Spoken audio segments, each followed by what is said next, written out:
Hello and welcome to our interview today. I'm here with two fantastically talented friends, Calista Small and Jeremy Weiss. They are both co-creative directors of The Wandering, and Jeremy is also the vocalist.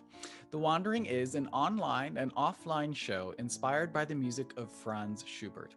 And I'm thrilled to talk with Calista and Jeremy today about their project. Welcome to you both. Yay! Thank you for having us. Great to be here. It's so great to see you. Yay! So I want to know what this project is. I think it's really cool. There's a lot of mystery, I think, surrounding it because it is so many different things, online, offline. There's a package coming to my house in April, I think. So tell me about it. What was the ideation for this project?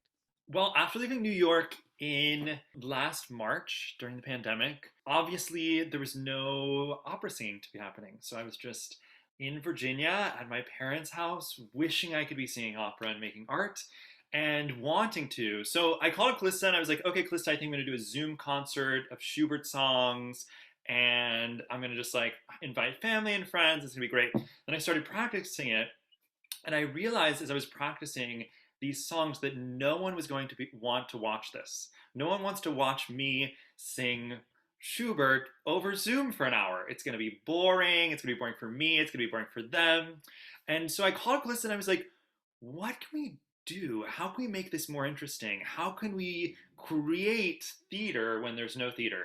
And so we got to work on that phone call. I was walking around my neighborhood, talking with Calista and being like, what if we split the show up into episodes? What if we like sent people something in the mail? What if there were letters? What if there was interactive objects? And we're like, I don't know what that would look like. Let's figure it out. And then Calista and I were like, okay, we're really in this. We're going to make it. We're going to bring on some of our friends. Jeremy, that's so generous of you to be thinking about your audience. Like, we'd love to do performances, and I miss performing. And I always wanted to sing and record, but I'm like, who's gonna want to watch me just sing into a camera for an hour, right? This is so creative and interesting, and I'm really excited by this. Speaking of not being in the same room, this seems so different technologically from what any of us have really done in the past. What has it been like for you? Well, creating this entire experience over Zoom was very difficult. And also, it was something that I think every single member of this team can say, like, helped us survive the pandemic because we got to leave the pandemic for a moment behind, which was another point of this project. It was like our little ship. We were sailing through the storm and we could all work on this show that we thought was really beautiful. And I think that's why it became so much bigger than any of us ever thought it would be, because we all wanted it to be huge. And let's make it really ambitious so that it can help us get through this pandemic together. That's amazing. Jeremy, I'm thinking about what Callista just said about themes that were very non-pandemic, and I think it was your idea to sing the music of Schubert, right? Yeah, yeah. How did you arrive at that? I mean, when I saw it, I thought that's actually quite fitting. He has all these songs about relationships and love and loss and the beauty of nature, and to me, it actually felt like something that I've become very much in touch with over this year. But at the same time, it has nothing to do with our current state. There's lots of strong ties to Schubert. I think in particular, Schubert for me is personal. Schubert's the music that I turn to when I'm lost, and Schubert's the music that I turn to when I need a reminder that I love to sing. And so I think at the beginning of this pandemic, I think like a lot of artists, I felt sort of lost without my craft, reading that theater and music won't come back until in its fullest form, probably until the fall of this year, right? So last year that seemed really daunting. And so I went back to Schubert, who was the reason why really I pursued classical voice. I fell in love with his music. It feels like the way that I wish I could express myself to the world. It's vulnerable and open and quirky and funny and true. And I turned to it in this moment of kind of loss.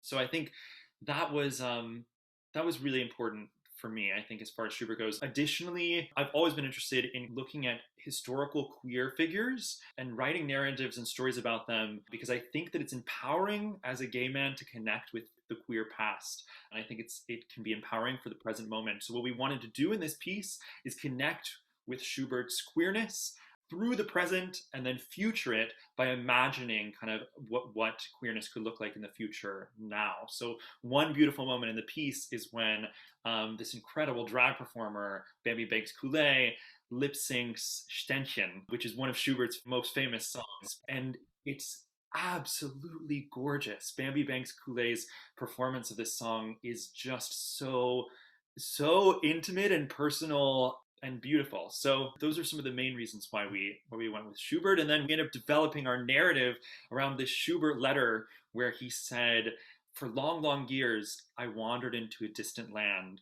When I wanted to sing of love, it turned to pain. When I wanted to sing of pain, it turned to love. And so we made this piece about a journey into a distant land where the protagonist learns through pain and through love to kind of appreciate what makes him wondrous. Calista, you were mentioning all the people that you've brought on and all the technology you've been dealing with. I'm curious, what if this was new to you, and where did you pull from your past experiences to make this a compelling experience for an audience and for the artists as well? So I've never been a creative director before. I've commissioned new work before and then acted in it, but I've never been the person in charge of leading rehearsals or like making sure a project gets financed, making sure a project has an audience, marketing it, everything. I've never had that role before. And I felt very uncomfortable at the beginning being that role along with Jeremy, because I was like, oh, I don't know what I am doing. When in fact, it is very natural. If you make art, you are kind of an entrepreneur just in your life because you are constantly working for yourself. And so it's a very easy transition. And then in terms of technology, I've never used augmented reality before. AR is just, it's so novel. You get this little link over the internet, and then you open the camera on your phone, and then looking through your camera into your own room, you see this new object and it looks like it's in the space. So it's augmenting your reality. It's a really fun technology because you can like move the objects around, you can take pictures with them. And also as artists, we were trying to make it more than just something that's like cool for the sake of being cool. So we spent a long time thinking about thematically, like why we're doing this, why are we using AR in the show, and what it means in terms of the narrative.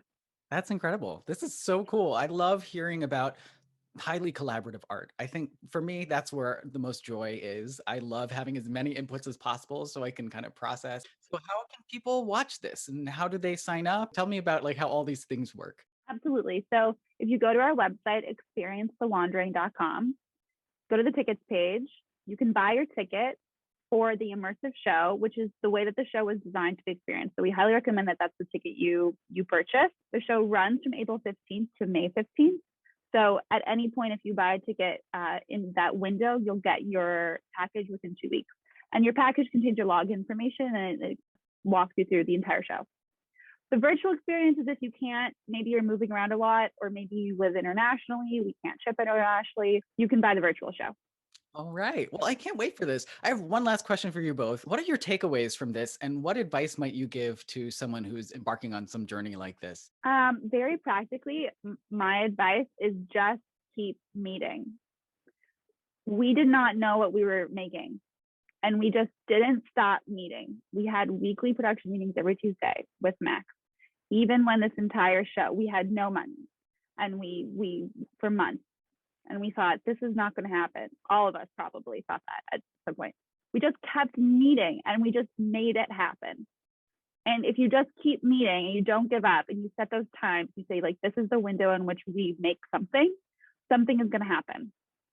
For somebody embarking on a journey like this, I would say dream big and collaborate with everyone that you can. I think that, like you said, like having a bunch of different brains in the room creates better art, and also having a bunch of brains from different perspectives, different world perspectives, different artistic perspectives, I think is part of what allowed us to develop something like this. So those are the two pieces of advice that I would give. Dream big and collaborate with a ton of artists from a ton of different disciplines. Well, thank you so much, Calista, Jeremy, for spending the time to come talk to us about your amazing show here. Can't wait for people to see it. We'll have you back maybe for your next project. We can talk about the next work that you're doing. I think that would be so cool. That'd be cool. Keep us posted. Thanks so much. Great to see you. Yay.